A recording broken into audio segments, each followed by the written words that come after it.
Hello दोस्तों, recto uterine pouch या pouch of Douglas, another important pouch या potential space in standing position या sitting position. This pouch is found only in female.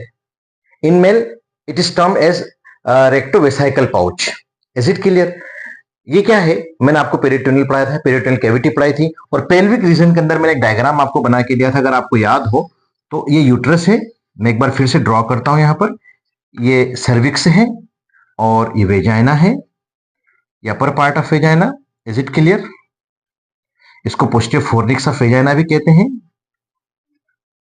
ठीक है. और यहां से हम ऊपर की तरफ चलेंगे. यहां पर एनल कैनाल है, दिस इज एनस. ठीक है. और this one is rectum and sigmoid colon, बराबर. और यहां से दिस वन इज बटक वाला पोर्शन, बराबर. इधर आगे की तरफ चलेंगे तो this is our urethra and female urethra, and this is urinary bladder. Is it clear? ऊपर की तरफ चलेंगे आप like this. Okay, like this, बराबर. सो ये चीज देख रहे हैं आप, ये पेल्विक ऑर्गन्स है. अब जो हमारी पेरिटोनियल कैविटी, पेरिटोनियल फोल्ड्स थे, मैं ये कलर लेता हूं इसके लिए, ये लाइक दिस.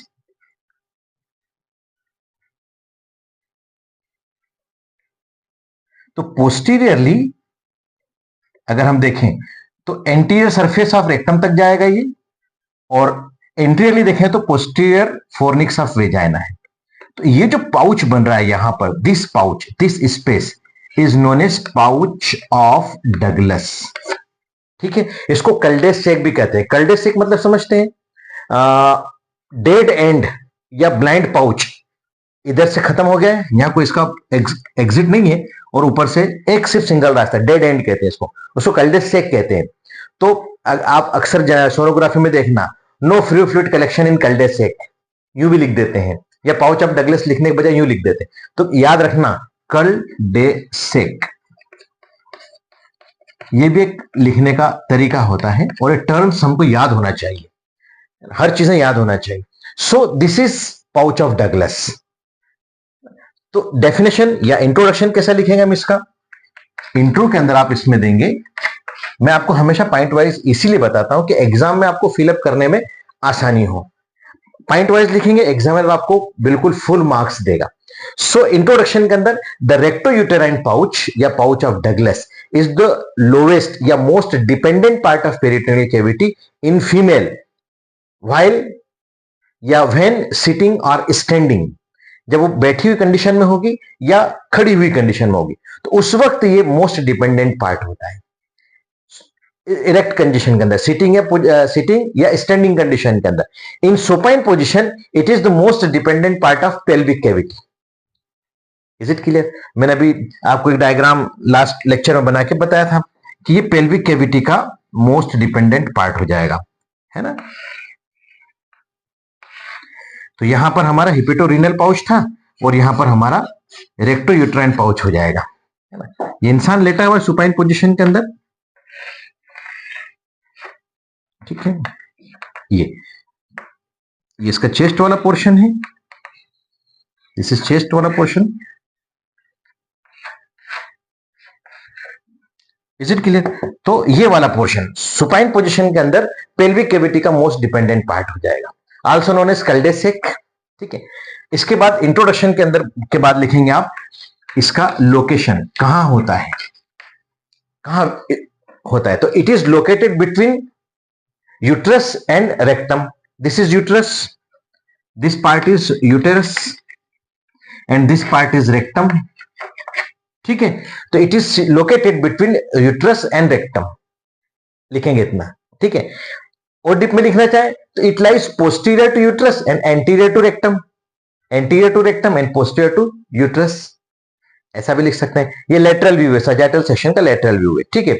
अब ये फॉर्मेशन कैसे बना, थर्ड पॉइंट हम लिखेंगे फॉर्मेशन. फॉर्मेशन में क्या लिखेंगे आप कि it is form by the reflection of peritoneum from posterior surface of uterus on to the anterior surface of rectum, ये इसका फॉर्मेशन हो जाएगा। बाउंड्रीज की बात करेंगे हम, फोर्थ पॉइंट इसका लेंगे बाउंड्रीज। तो कहां कहां से बाउंडेड होता है, तो it is bounded, boundaries, it is bounded anteriorly by uterus and posterior fornix of vagina या upper part of vagina, this one is vagina, ठीक है, दिस इज वेजाना। तो अपर पार्ट ऑफ वेजाना या पोस्टीरियर फोर्निक्स ऑफ वेजाना, दो चीजों से anteriorly bounded होता है, uterus and upper part of वेजाना anteriorly. Posteriorly it is bounded by rectum. Inferiorly अगर हम नीचे की तरफ देखें यहां पर तो क्या मिलेगा, इंफीरियरली या इसके फ्लोर की बात करें तो रेक्टोवेजाइनल फोल्ड ऑफ पेरिटोनियम, जो रेक्टोवेजाइनल फोल्ड बना है पेरिटोनियम का, पढ़ा चुका हूं मैं आपको फोल्ड्स ऑफ पेरिटोनियम के अंदर, तो रेक्टोवेजाइनल फोल्ड ऑफ पेरिटोनियम इसके इंफीरियर रिलेशन में आएगा या फ्लोर बनाएगा, ठीक है। इंपॉर्टेंस क्या है, इंपॉर्टेंस ये है कि it acts as a dependent space, ये कैसा, एक डिपेंडेंट स्पेस के रूप में काम कर रहा है, so that fluid collects here, यहां पर फ्लूइड कलेक्ट होगा। अब फ्लूइड कहां से आएगा, या तो ब्लड से आएगा, ब्लड के थ्रू कलेक्ट हो जाएगा फ्लूइड। ब्लड कहां से, अगर एक्टोपिक प्रेगनेंसी हो रही है, यूट्रस को छोड़कर कहीं और फर्टिलाइजेशन हो रहा है और वो रप्चर होती है तो ब्लीडिंग होगी, हेवी ब्लीडिंग, तो वो ब्लीडिंग यहां पर कलेक्ट होगी। या पीआईडी हुआ, पेल्विक इंफ्लेमेटरी डिसीज, ये सब आगे की चीजें हैं बट आप टर्म्स याद रखो।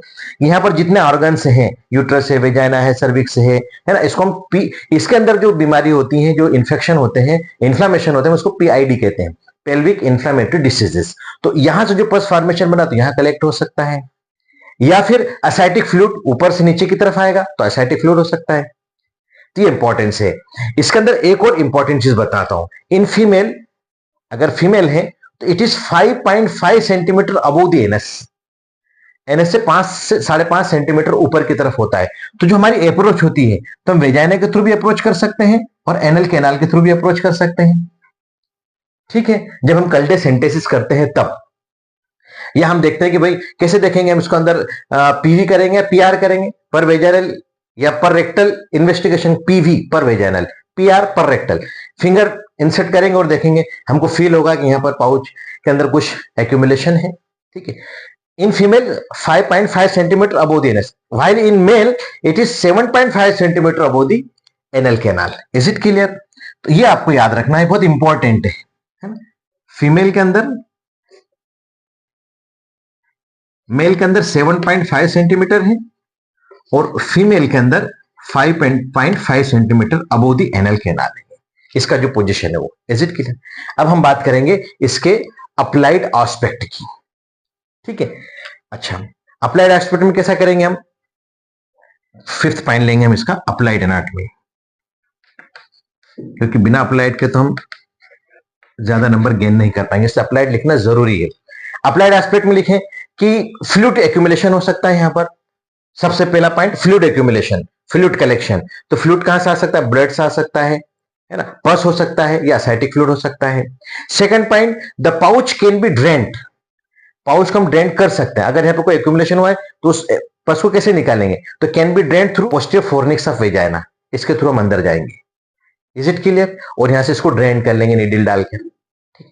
और ये जो प्रोसेस होती है, जो नीडल डालकर एस्पिरेशन करते हैं, उसको हम कहते हैं कल्डेसेंटेसिस। मैं लिखता हूं यहां पर, कल्डे था ना, कल्डेसेक, तो इसको हमने इसका नाम दिया कल्डेसेंटेसिस। ये प्रोसीजर है कल्डोसेंटेसिस, नॉट कल्डे, कल्डोसेंटेसिस, ठीक है, कल्डोसेंटेसिस। तो कल्डोसेंटेसिस मतलब क्या है, means needle aspiration of fluid through posterior fornix या पोस्टीरियर वॉल ऑफ वेजाइना, ठीक है। पोस्टीरियर फोर्निक्स ऑफ वेजाइना के थ्रू हम जब नीडल डाल के उसको ड्रेन करते हैं पस को या किसी फ्लूइड को, तो उस प्रोसेस को हम कहते हैं कल्डोसेंटेसिस। तो it is all about the pouch of Douglas या recto uterine pouch. Clinical it is equivalent to the rectovesical pouch in male, male के अंदर रेक्टोवेसाइकल पाउच कहलाएगा, क्योंकि वेजाइना तो होगी नहीं ना, तो ये हट जाएगा पोर्शन, ये पूरा पोर्शन हट जाएगा, तो यहाँ क्या जाएगा, यूरिनरी ब्लैडर है, उधर रेक्टम है, तो ये रेक्टोवेसाइकल पाउच कहलाएगा। Is it clear? It is all about the pouch of Douglas. I hope कि आपको अच्छे से समझ में आया होगा। Thank you very much.